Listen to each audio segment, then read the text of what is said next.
Hola, ¿cómo estás? Soy el pastor Angavare. Qué bueno que estás apartando tiempo para estudiar la palabra de Dios. Qué bueno que seas parte de esta comunidad que podamos encontrarnos nuevamente por este medio. En esta oportunidad estamos siguiendo el programa Reavivados por su palabra y hoy vamos a estudiar el capítulo 4 de Miqueas. Pero antes quiero recordarte que esto no es una lectura del capítulo, sino un análisis, por lo cual, donde quiera que estés, toma tu Biblia y léela. Oremos. Cariñoso Padre que mora en el alto de los cielos, en este momento rogamos para que seas tú dirigiéndonos en el estudio de tu palabra. Que al estudiar el mensaje de Miqueas 4 podamos comprender cómo te dirigiste al pueblo y cómo te diriges a nosotros hoy en día. Gracias por todo, en el nombre de Cristo Jesús. Amén. Cuando nosotros nos dirigimos a Miqueas capítulo 4, nos damos cuenta que dividimos este capítulo en tres partes. Y cuando comenzamos, el Señor, a través de Miqueas, le manda un mensaje de ánimo al pueblo, porque le está indicando al pueblo que le va a exaltar, lo va a levantar, va a colocar a la nación en una posición privilegiada, le va a dar beneficios. Estamos hablando de una proyección futura, no para el instante, pero una proyección futura que era para el pueblo de Judá, para el pueblo de Israel. Era para ellos. En ese momento se estaba mandando este mensaje para que el pueblo pudiera comprender que Dios estaba pensando en ellos, para que pudieran comprender que Dios velaba por ellos y para que pudieran comprender que Dios iba a hacer algo maravilloso con ellos. Y así ellos se pudieran proyectar y pudieran vivir conforme a lo que el Señor les pedía para alcanzar el éxito en la vida y poder alcanzar lo que Dios les había prometido. Y Dios les prometió restauración, que iban a ser una nación exaltada por encima de todas las naciones.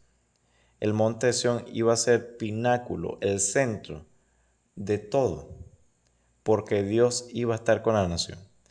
Pero cuando nosotros evaluamos la historia del pueblo nos damos cuenta que esto es una promesa que no se cumplió por causa del pecado del pueblo. El pueblo no se volvió a Dios, por lo cual eso ocasionó que el pueblo no disfrutara de la promesa.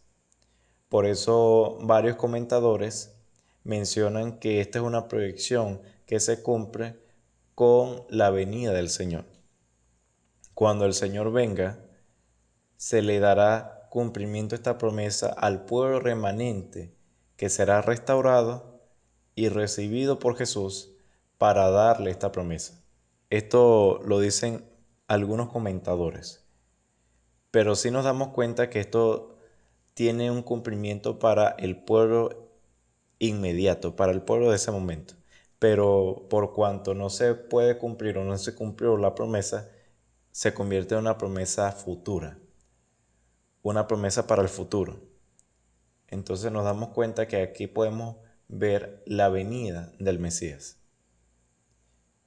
Y no solamente la primera, sino la segunda venida. Segundo, nos damos cuenta que el Señor, hablándole de la restauración al pueblo, nos damos cuenta que resalta al pueblo y nos muestra que el pueblo pasa a ser un rebaño protegido, un remanente exaltado por Dios. Y qué maravilloso, el Señor está resaltando cosas maravillosas para el pueblo.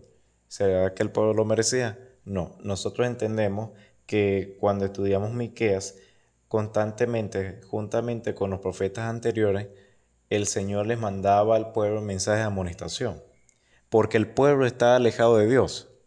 Entonces nos damos cuenta que Dios es maravilloso porque a pesar de que el pueblo se ha mantenido lejano, Él ha buscado la cercanía. Él ha procurado estar más cerca del pueblo a pesar de que el pueblo procura estar más cerca, más lejos de Dios. Qué maravilloso es Dios que a pesar de que nosotros nos alejamos, Él se acerca. A pesar de que lo rechazamos, Él nos busca. A pesar de que nosotros procuramos hacer lo incorrecto, Él busca restaurar nuestra vida para que podamos ir por el camino correcto. Y cuando nosotros nos vamos a la tercera parte, nos damos cuenta que el Señor les indica al pueblo que ellos van a ser castigados, van a pasar por un proceso de cautiverio, un proceso que ya ha sido profetizado anteriormente. Incluso Miqueas está en un momento crucial, está en el tiempo de Isaías.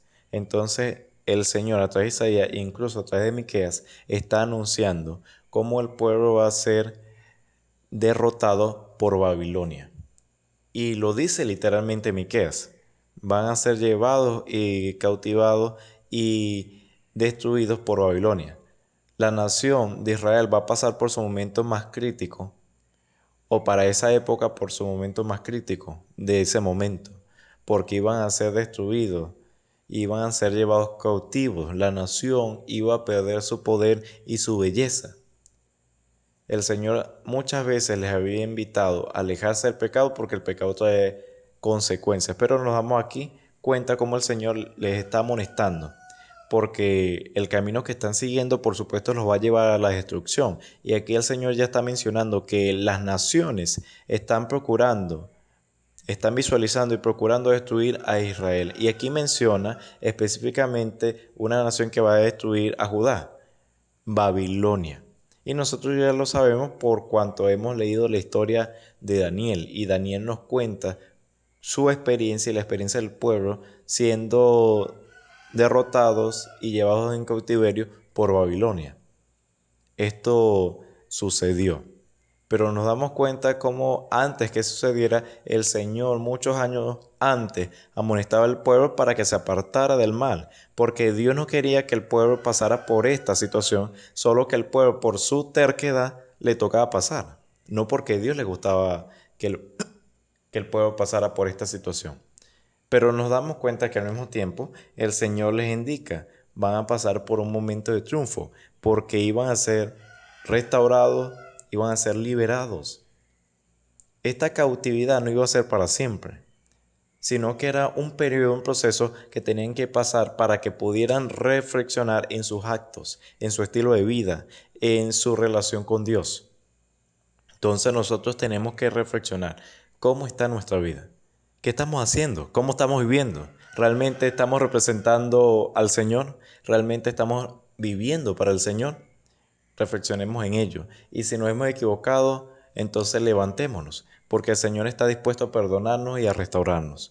Pero tenemos que estar dispuestos a ir al Señor, porque así como el Señor le dijo al pueblo que a pesar de la cautividad iban a ser restaurados, nosotros también podemos ser restaurados. Nuestra vida puede ser restaurada, pero tenemos que estar dispuestos a ir a aquel que puede restaurar la vida. Cariñoso Padre que moras en alto de los cielos, gracias te damos por tu amor y tu misericordia. Mi Señor, en este momento, gracias por permitirnos estudiar esta experiencia de Miqueas y cómo tú procuraste restaurar al pueblo a pesar de que ellos no procuraron ser restaurados. Señor, guíanos para que nosotros procuremos ser restaurados y que nada en este mundo nos pueda apartar de tu amor ni del propósito que tienes para nosotros. Gracias por todo en el nombre de Cristo Jesús. Amén. Si te ha gustado este podcast, te invito para que lo puedas compartir con tus amigos, con tus vecinos, con tus familiares y así nos podamos unir en el estudio de la palabra de Dios. Que Dios te bendiga, que Dios te guarde y recuerda que la motivación, la determinación y la disciplina nos van a ayudar para que juntos podamos crecer.